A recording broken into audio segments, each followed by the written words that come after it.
This podcast is sponsored by Talkspace. Last year, I went through many different life changes. I needed to take a pause and examine how I was feeling in the inside to better show up for the ones who need me to be my best version of myself. When you're navigating life's changes, Talkspace can help.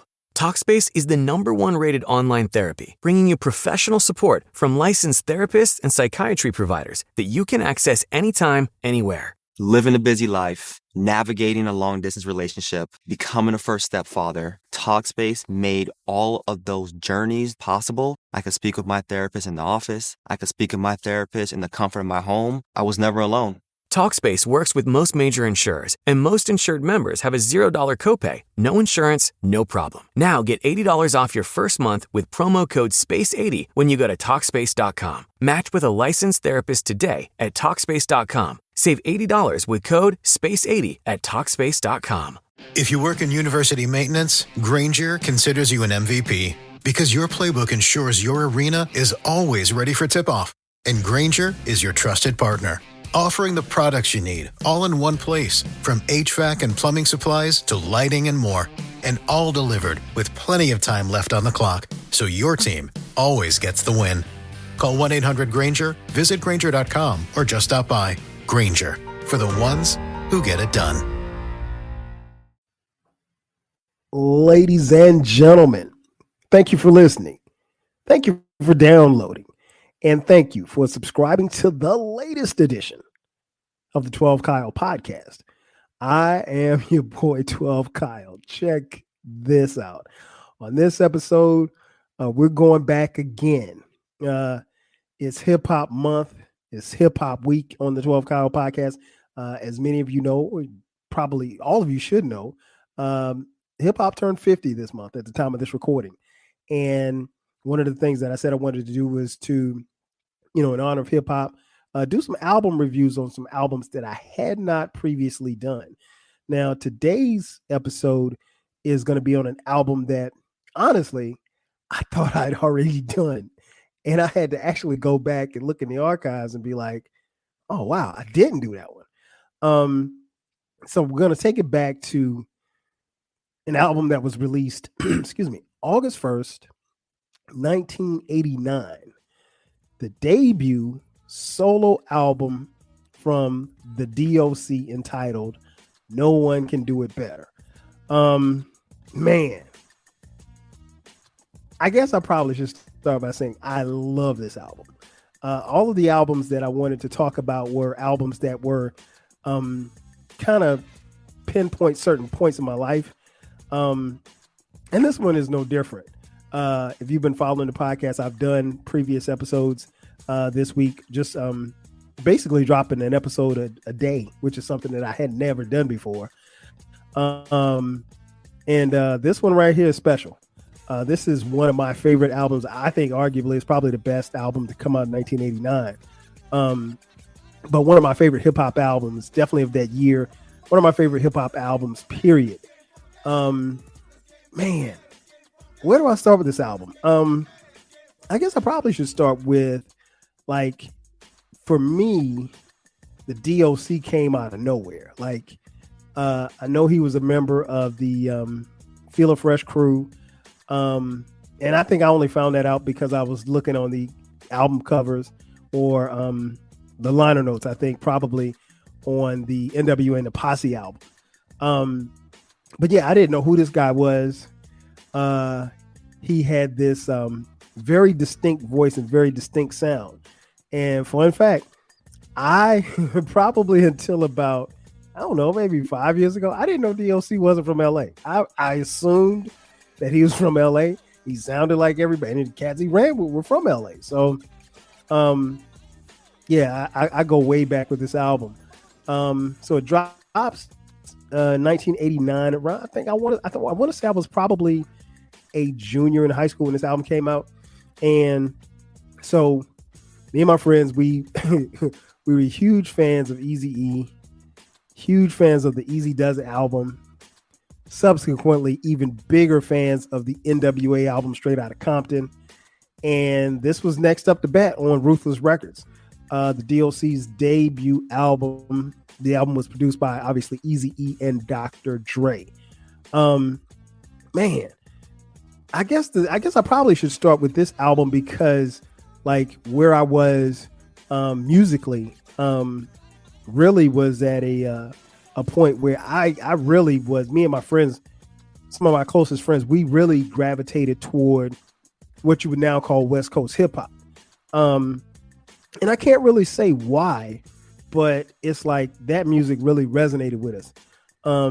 For me, it goes back to, Ice-T, early Ice-T on the Power album, then King T, Act a Fool, and then of course, NWA, Eazy-E, then NWA, then Ice Cube, so forth and so on. But like, really, for somebody like myself who grew up in Florence, South Carolina, in a weird way, and I tell people this all the time, like in 1988, in 86, 87, 88, and definitely 89, what's weird was you could get your hands on a West Coast album before you could get something from New York or Philly.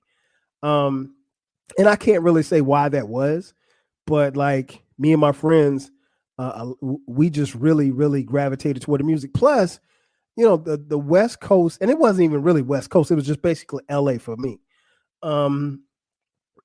I just really like the vibe, man. Those dudes from NWA on down, everybody seemed to have a real chill vibe. Even if you weren't gangster, like you could take an act like 783. Shout out to Coolin and Cali. They weren't thugs or anything like that, and they weren't gangbangers or anything like that. At least not to my knowledge, they weren't. But they just had a sound and a vibe that cats like me in the South really could pay attention to and kind of identify with, and they all seem to be on something different. And I think one of the things that stood out to me about not just the D.O.C. but the whole NWA posse and the crew was that they were really, really looking to make their kind of music and put on for wherever they were from. Now, I'll be the first to admit, the first time I heard the word Compton, I didn't know that Compton was anywhere. Like I didn't know where it was, and then I made the connection of it's in LA, but like I'd always heard of LA, I'd never heard of Compton until NWA. But that quickly became someplace that you don't want to go. Compton, California. Shout out to Uncle Dolomite from the Too Much Game podcast. He's the mayor of Compton. But yeah, man, this album right here, man. Like I said, I assumed, because D.O.C. ran with him, I just assumed that he was from Compton, literally. I mean, he could have been from Gardena for all I know. I don't know, but this album, man, was something different. And the cool part about this album was, again, the D.O.C. had a very unique style, and his voice sounded totally different from any other MC that I'd heard. And I think that's, something that really goes unsaid, and we as hip hop fans, especially old school fans, old heads such as myself, we can definitely appreciate the uniqueness and the variety of rappers that we had. Because, back then in 1989, you couldn't come out trying to sound like somebody else. And, NWA had their own flavor.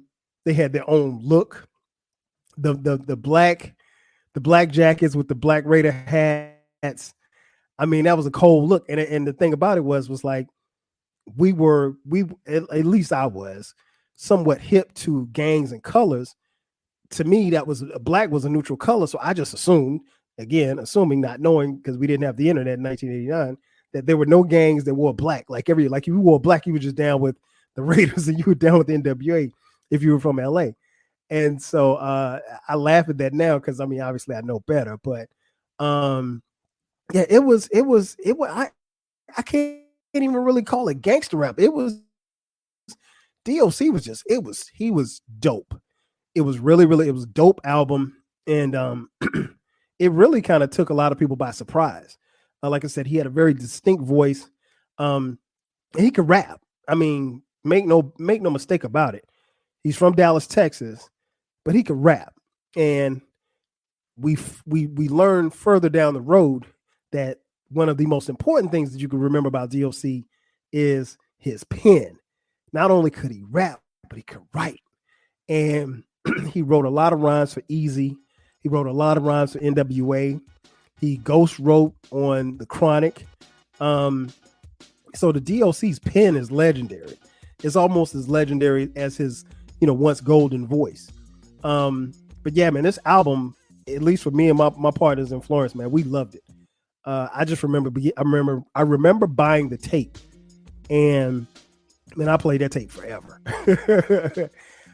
In fact, I that tape, honestly, is one of the few tapes that I still have. I actually saw this tape at my mom's house the last time I was at home, and I didn't bring it because no need for me to bring it with me because I don't have a tape deck, but I still have that tape.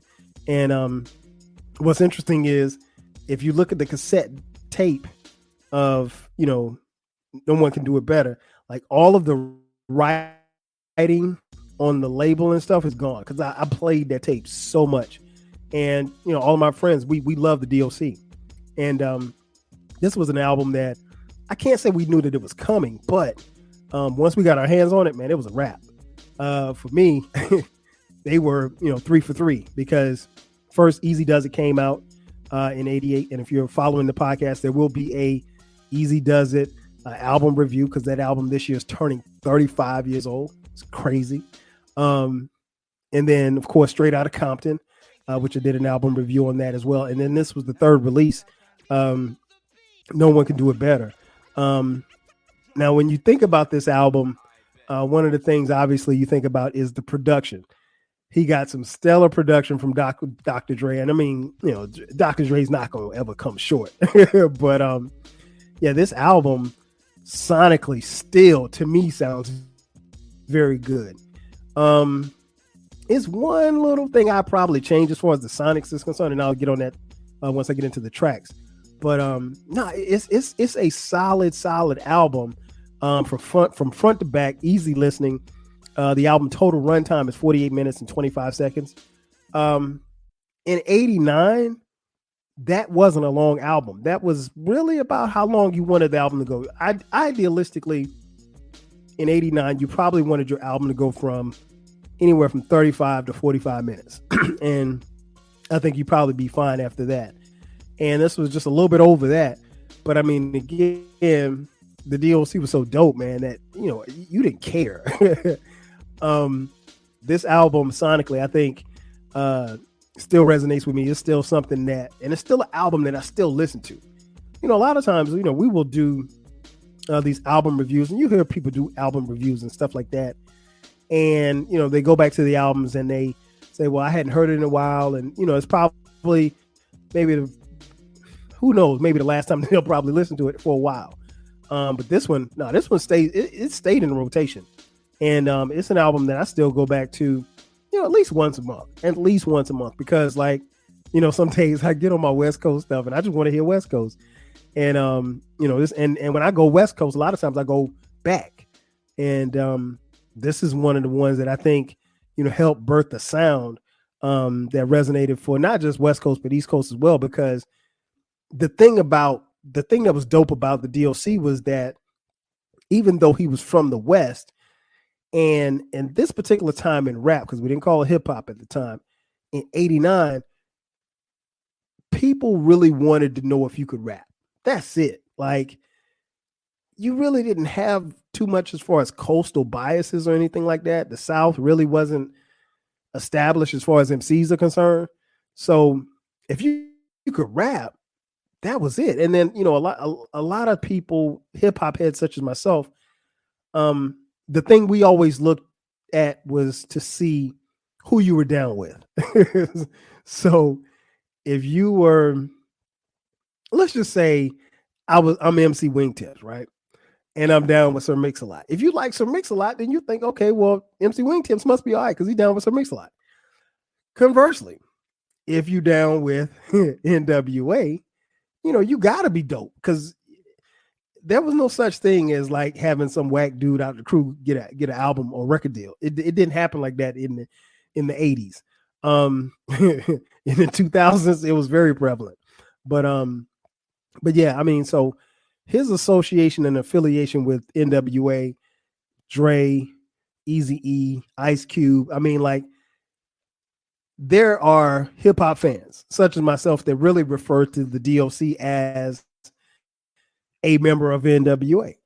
And I've always viewed him as such, because of his involvement, not only in their song making process, but the look of the group. You see his videos when you saw like the video for It's Funky Enough. Of course, you know, NWA's in the video.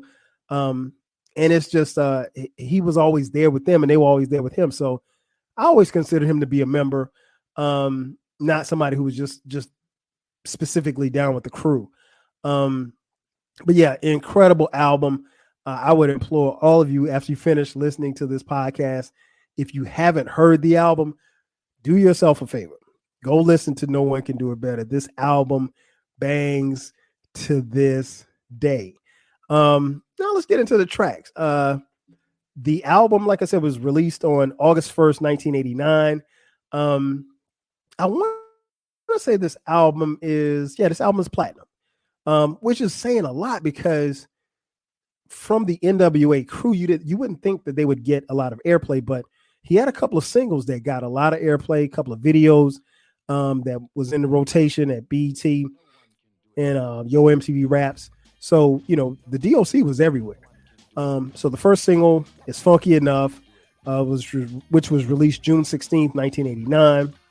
Then the second single, the D.O.C. and the Doctor, released October 5th, 1989.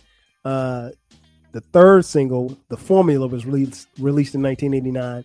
And then the fourth single that was released was Mind Blowing, which also was released in 1989. As far as the tracks, all of the tracks were produced by Dr. Dre. The album starts off with the lead single is Funky Enough. This joint, man, it still bangs. I mean, like, and it's funny because, like, as the D.O.C. is rapping and he goes into this kind of Caribbean type flow, which honestly, if we're being real, you didn't hear, I mean, that was damn near non-existent in rap. Maybe with the exception of KRS-One, I can't think of anybody else who had that type of style on a particular song in rap. And I mean, this guy's coming out the gate and this is his first single and he's doing that. Then track 2, Mind Blowing. Track 3, you got Lend Me an Ear, which is a crazy joint. The Commercial Blues featuring Miss Chalet, which is funny. You know, they had their little skits and stuff. Then we moved to track 5, Let the Bass Go. Track 6, Beautiful But Deadly. Now, this one, he kind of touches into a little bit of rock and roll. I'm not as big. You know what? It depends on the mood. I'll be honest. If I'm in the mood, I'll listen to this. If I'm not in the mood, I'll skip it. It's not a bad song. It's just that heavy metal sound. I was just like, ugh, like, come on, man. I don't know what Dre was thinking about on that one, but it's not corny. And to be honest, Run DMC did the same thing. So I'm not mad. LL too. So I'm not mad at the attempt. And I won't necessarily say that it was an attempt to cross over, but you really don't hear a lot of guitar riffs in rap songs. I mean, not heavy metal guitar riffs in rap songs. That's pretty much non-existent. But he tried. So track 7, the aforementioned the D.O.C. and the Doctor, one of my favorite joints. Then track 8. Man, this might be my second favorite track. No One Can Do It Better. The title of the album. Man, that joint still bangs. And I mean, like, when I hear this song, it always takes me back to, you know, being in high school in the Nissan Sentra sitting on 13s. Track 9, Whirlwind Pyramid. Then you got track 10, which is more of a skit as well. Commercial 2 featuring MC Ren. Then track 11. Track 11 might be my favorite track on the album. The Formula. He had a video for it and everything. This was This was vintage Dr. Dre on the beats, vintage D.O.C. Cold ass song. Then you had track 12, Portrait of a Masterpiece, and then the final track of the album, track 13, the grand finale, Posse Cut featuring NWA. Listen, this is, in my opinion, this is one of the best posse cuts in hip hop that hip hop has seen. It's not the best. It's not up there with Scenario or the Symphony, but I might, it's a top 10 posse cut, and I don't think that's a stretch. And me and my boys, we'd always go back and forth about who had the best verse. But that's the album, and I mean, like, this album, man, it still resonates with me to this day. Obviously, you know, anytime I talk about albums, particularly hip hop albums, you know, the inevitable question comes up. Well, how many mics would you give it? Okay. This album was not initially reviewed by The Source when it first came out.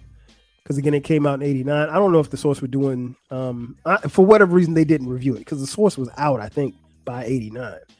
But for whatever reason, it didn't get reviewed. The Source came back later, subsequently in 2002, and reviewed this album and gave it 5 mics. That's a lot, because you know what 5 mics is? As you see my shirt, classic. No, it's not a 5 mic album. If I had to give it a mic, I'd probably, it's 4.5. It's a 4, strong 4.5. Beautiful but Deadly can go. You know, if you say one got to go, shout out the Eclectic, the originator of One Got to Go. Yeah, that's got to go. I could do without Beautiful but Deadly. Everything else fits. Even the skits fit. Like I said, the album front to back, and I mean, if you take Beautiful but Deadly off the album, I mean, you got a 42-minute album, which is right in that pocket that I spoke about a little earlier. But yeah, man, this album is cold. Like I said, I never get tired of listening to it. And you know, for those of you who don't know, I'm pretty sure if you're hip hop fans, you know what happened. Unfortunately, 5 months after this album came out, the D.O.C. was in a near fatal car accident. He had been drinking, had been smoking weed, fell asleep behind the wheel, crashed his car, was ejected from the car. He had to go through plastic surgery, and he had a couple of surgeries on his vocal cords, which were severely damaged. And I mentioned earlier about the golden voice, because I think on one of the songs, the D.O.C. does say that he had a golden voice. And that's the last that we've heard that golden voice sound the way that he does. Now, you know, the D.O.C. has a very raspy voice. And at the time of this recording, there had been some talk about the D.O.C. possibly recording more music, but using an AI assisted voice. I don't know how I feel about that, but I would love to see the D.O.C. back out there rhyming. I ain't gonna lie, because I'm a fan. But yeah, it was, and he went on to record another album, Helter Skelter, and of course he contributed to The Chronic for Dr. Dre. You heard him on skits, and you've heard him talk, and you've heard him do interviews. But it's still not the golden voice that we remember from the D.O.C. And hopefully, prayerfully, he can get some of that back. I don't know what the likelihood of it happening is. But yeah, it was, it was, and you know what, to be honest, I remember hearing about the accident, but I don't think we knew what the severity of it was. We just heard that he was in a car accident and he was hurt bad. And then it came out maybe like a couple of weeks later, like, yo, he can't talk. Like, that was the initial thing. I remember hearing that on the radio, that the D.O.C. couldn't talk. And I'm like, damn, man, like, that's gotta be messed up. I mean, this guy was literally about to take off. I mean, like, because he was already a star. I think had the D.O.C. not gotten into that car accident, sky would have been the limit for that guy. Because again, he could rap, he had charisma, he had a really good stage presence, and I mean, he was down with the world's most dangerous crew.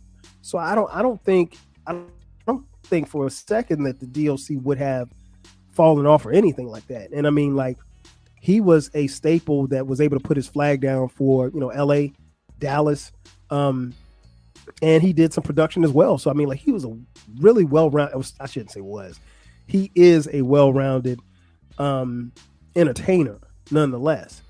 But yeah, we'll never know. And hopefully, like I said, his voice maybe he'll be able to do something with AI. I'd be down to hear it. I'd be down to listen because, again, I'm a fan. But this album here, man, this album is cold. Like I said, I give it 4.5 mics. I think that you all should check it out. It is definitely worth putting on your list of albums to listen to and review. And the D.O.C., I think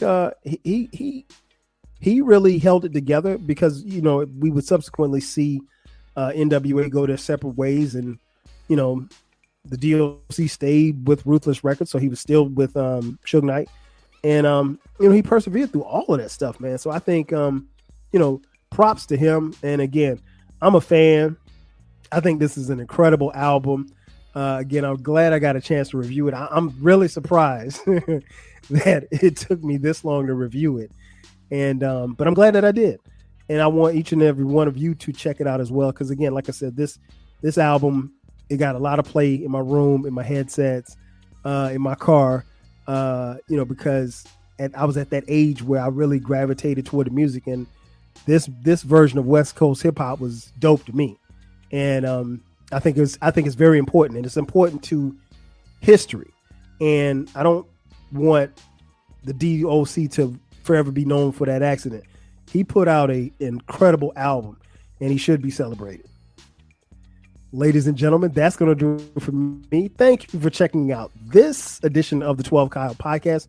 Be sure to subscribe to the podcast. Remember, the podcast drops each and every Thursday at midnight. From time to time, we drop bonus episodes on Sundays. Make sure that you check out the YouTube channel. All of the episodes are on YouTube, so you can watch there as well. If you feel inclined, hit us up. Drop us some money. $TWELVEKYLE on the Cash App. Again, that's going to do it for me. This has been an album review of No One Can Do It Better by the D.O.C. celebrating Hip Hop Week, Hip Hop Month. I'm your boy 12 Kyle. I'll catch you guys next time. 5Gs. From taco night in Tulum to sushi in Tokyo, make every bite rewarding with Gold from Amex. Wherever you dine, 4 times membership rewards points at restaurants worldwide are piling up. Learn more at americanexpress.com/explore-gold. Terms and points cap apply. When the insurance company doesn't pay what you deserve after you've been hurt in an auto accident, the law firm of Greenberg & Betterman is here to help you. Get a free consultation today. Visit gblawyers.com. That's gblawyers.com, and feel better.